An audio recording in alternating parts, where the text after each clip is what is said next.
Hello and welcome to CIBER Focus, your source for international business information. My name is Tim Smith and my guest today is Dean Idalene Idie Kesner. Dean Kesner became Dean of the Kelley School of Business in May of 2013. Prior to her appointment as Dean, she chaired the full-time MBA program here at Kelley from 2003 to 2006. She also chaired the Department of Management and Entrepreneurship from 2006 to 2009. She also co-directed the school's Consulting Academy from 1996 to 2003. From 2009 until her appointment as interim dean in October 2011, she was Associate Dean of the Faculty and Research here at the Kelley School. Dean Kesner's research is in the areas of corporate boards of directors, chief executive succession, corporate governance, and mergers and acquisitions. Idie has also published articles in numerous journals, including the Academy of Management, Strategic Management Journal, Journal of Management, and the Harvard Business Review. She has taught in more than 100 executive programs and served as a consultant for many national and international firms working on strategic and board-related issues. She currently sits on the boards of 4 companies and the Association to Advance Collegiate Schools of Business, the main accrediting body for business school. Today, we're most grateful to have Idie sit down with us and discuss the global landscape. Hello, Idie. Thank you so much for joining me today. Thank you for having me. I'm really excited to be able to talk about the global landscape. Well, we at IIB, we love to talk about that as well. So thank you, and thank you so much for your time. So let's speak of the global landscape. It certainly has changed, yet our commitment to building international partnerships and expanding our global footprint has not. How does the Kelley School continue to execute well on our global engagement strategy during such a challenging and uncertain time? Well, Tim, I think you're absolutely right. This is truly an unprecedented time and very challenging for all of us. I think the key for the Kelley School of Business is really to be thinking about this in multiple buckets. In other words, multiple ways that we can continue to build on our global engagement strategy, not just one way. And so let me just describe a few of the things that we're doing. One of the things is that we're continuing to build and create relationships with international partner schools. So the landscape has changed. The pandemic has made it certainly more challenging to build those relationships in traditional ways. Normally, a great deal of my time and the time of other deans is spent, and I should probably say the time of staff and faculty as well, is spent traveling internationally to visit current global partner schools and develop new partnerships. And sadly, given the travel bans, we've had to put a temporary stop to some of those activities. But even with that, we continue to go through our efforts to recruit international students to join the Kelley School. The good news is that our efforts continue to attract international students to our programs in Bloomington. And we continue to conduct our international programs in other locations like Korea and China and many others. We haven't stopped any of that. We're continuing to recruit successfully for those new cohorts and also cohorts in these international locations. And while we've had to move a couple of the courses online for the sake of the faculty members who can't travel to these international locations, we've still been very successful in terms of student receptivity to this new mode of learning. The other thing is we have a lot of courses, as you know, where we have travel components embedded in the courses. And so we've had to cut short or cancel quite a few of those trips with these courses with the travel embedded in.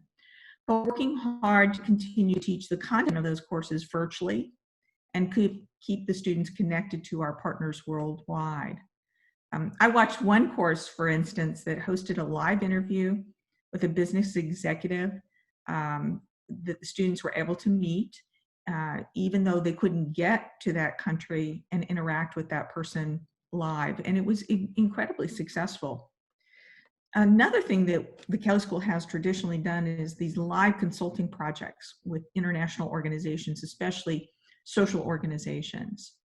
And we've continued those projects for these nonprofit social organizations in various countries. Those projects have not stopped, even though the students can't travel. We still have research projects that our faculty are engaged in internationally despite the pandemic. So our faculty are still interacting with others worldwide. And IIB is another example of this. This is IIB, the Institute for International Business, is an incredibly important part of our global strategy, the Kelley School strategy. And I know that IIB has continued to review opportunities and submit proposals. And IIB has been very successful in taking Kelley internationally, to Asia, to the Middle East, to Latin America, and so forth.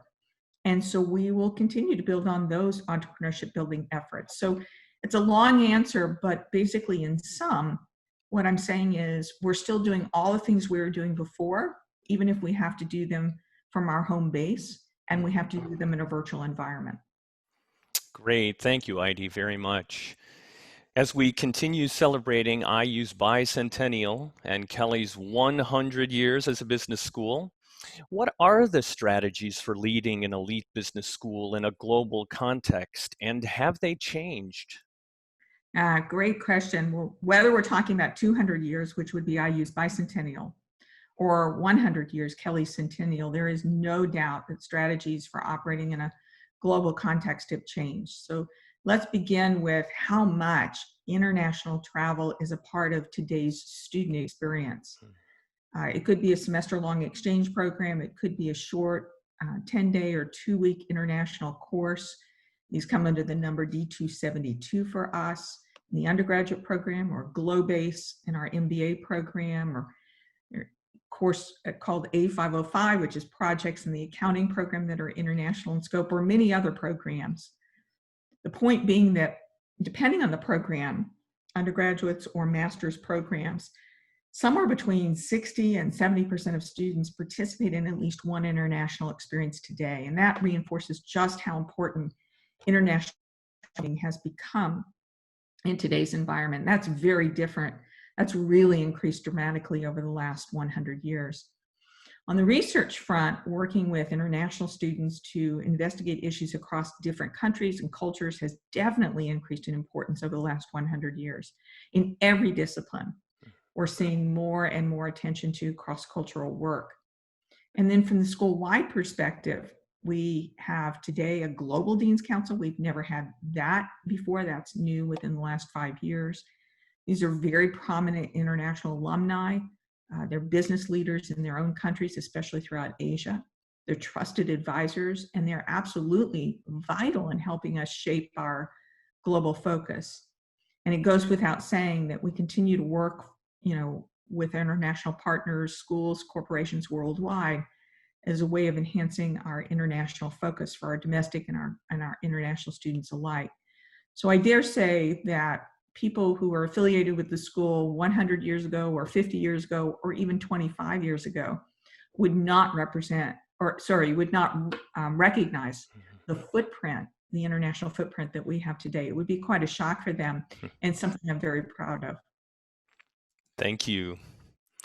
We have seen the Kelley School continue to expand its global outreach, and each of us have witnessed our international alumni and global partners meeting today's challenges with great resiliency and tenacity. What are some of the success stories that inspire you, Idie? Well, there are lots of success stories that we've had of executives and entrepreneurs starting businesses internationally. I know, Tim, you're very familiar with our MENA program, where in sponsorship with Coca-Cola and the State Department, we brought in students from across the Middle East to learn about entrepreneurship and then to go back into their home country and begin entrepreneurial ventures. What an inspiring program that is. And when we read the stories afterwards of students who have successfully engaged in entrepreneurial activities in countries that are struggling, countries that are torn apart by war, countries that have tremendous financial challenges in country. These are inspiring. These are incredibly, and these are stories that just make the heart sing, because it's where students have taken lessons from the classroom or lessons from experiential exercises when they come to our programs and gone back and implemented those lessons for the benefit of their fellow countrymen in the countries that they serve. And those stories appear over and over and over again. They come for classes here, come for short programs or summer programs here, gone back and made a difference in their country, setting up new businesses and inspiring others as a result of that. Generates a lot of pride to be a part of such meaningful work. Yes, absolutely. Thank you, Idie. Well, as we say at Kelley, certainly business truly is global, and we believe that business education should be as well. How will the Kelley School continue to forge new partnerships and engage in innovative programs that not only encourage economic development, but also deliver the knowledge and skills needed to be successful in today's global and hyper-competitive landscape? Right. So again, another great question. I think the answer for us is to make sure that what's happening today gets integrated into our curricula across our various programs. That we're not only teaching the importance of being a participant in the global environment, but the impact that such cross-national events can have in terms of how we need to operate in that business environment. And so we have to be agile as a business school. We have to be nimble as a business school, continuing to innovate, continuing to alter our curriculum and the way we teach, the modality of our teaching, to accommodate what's going on in the broader world. The one thing I want to be certain to convey is that we will not being a global school. That's important. We're not going to turn the clock back. We want to be a part of an ongoing global story. Business is global. Business will continue to be global. We don't want to pull back from that. And so we're going to keep investing in partnership development.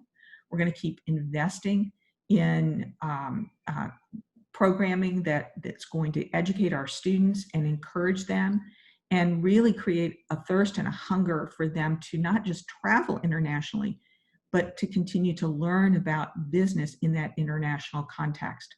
And so I think that's the key for us, is to recognize business is global now, it will remain global in the future, and that we want to be a participant in that global environment. And therefore, we have to continue to innovate our programs and our courses to ensure that we're able to deliver on that. That is great news indeed, Idie. I'm so glad you shared that with us today. And I do want to thank you for your leadership and for your vision. It's so exciting to hear it continues to be a broad global vision and a very inclusive and innovative one. I know you're being tasked with much right now. Thank you for your continued leadership. Well, thank you, Tim, and really a hearty thanks to IIB. The Kelley School relies heavily on the Institute for International Business to really be that beacon of global business for us, both in country as well as back here in the US, when we're really educating our students and preparing them. I'm proud of what IIB does for us, and we hope that in the future we can continue to maintain that really aggressive stance of being a global institution. Great. Idie, thank you so much, and thank you for your time today. I wish you well, and I wish your family health and strength, certainly during this difficult time. The same to you. Please stay well, stay healthy, and follow all those guidelines that the CDC is giving us. Absolutely. All you listeners do the same. Idie, thank you again. I wish you a great weekend, and we'll talk again soon. Thanks, Tim. Bye-bye. Bye-bye. That's all the time we have for this edition of CIBER Focus. Thank you for tuning in. If you have any suggestions for future topics, please let us know at CIBER, that's CIBER, at indiana.edu.